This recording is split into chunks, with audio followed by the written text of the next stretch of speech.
Dominic Roque, nakarma raw dahil sa ginawa kay Daniel Padilla.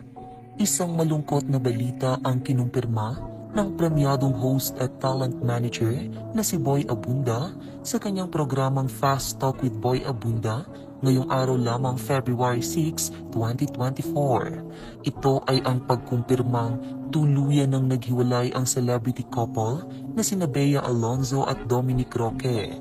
Ito ay ayon sa kanyang mga pinagkakatiwalaang mga source. Bagaman marami ang nalungkot sa balitang ito, may ilang netizens naman, partikular na ang mga fans and supporters ni Daniel Padilla, ang kinakantsawan ngayon ng aktor na si Dominic Roque matapos umanong makarma dahil sa naging pahayag nito kamakailan sa isang interview tungkol kay Daniel Padilla. Matatandaan na noong isang buwan lang ay kumalat ang interview kay Dominic Roque na hindi raw invited si Daniel Padilla sa destination wedding nila ni Bea Alonzo sa Spain. Sa ni Dominic sinasabing interview na imbitado si Catherine Bernardo pero hindi ang ex-boyfriend nito dahil we're not yet okay. Hindi pa kami nag-uusap since 2020. Muli nga itong binalikan ng ilang netizens, lalong higit ng mga fans and supporters ng dating kaibigan na si Daniel. Anila ay karma umano ang nangyari kay Dominic Roque na hindi pagkatuloy ng kasal niya kay Bea dahil sa mga naging pahayag nito laban kay Daniel Padilla.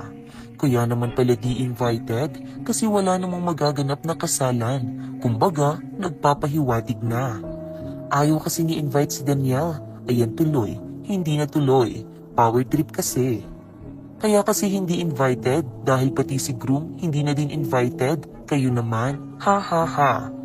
Ha ha, nakarma tuloy. Hindi talaga siya invited kasi no more wedding na. Paano yan, Dij? Tuluyan ka na talagang hindi makakadalo. Sad for them, but I'm happy. Karma revenge DJ without him saying anything. Sleep well, Daniel. Ilan lamang yan sa mga komento ng netizens. Samantala, wala namang pinahayag ang talent manager at host na si Boy Abunda sa kung anong rason ng naging hiwalayan ni na Bea Alonzo at Dominic Roque. Ngunit isa raw ang sigurado siya at ito ay ang tuluyang pagsauli ni Bea ng kanyang engagement ring kay Dominic.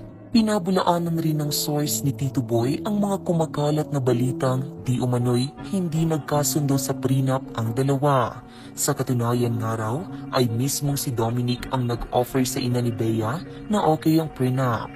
Hindi raw ito kailanman naging issue sa dalawa.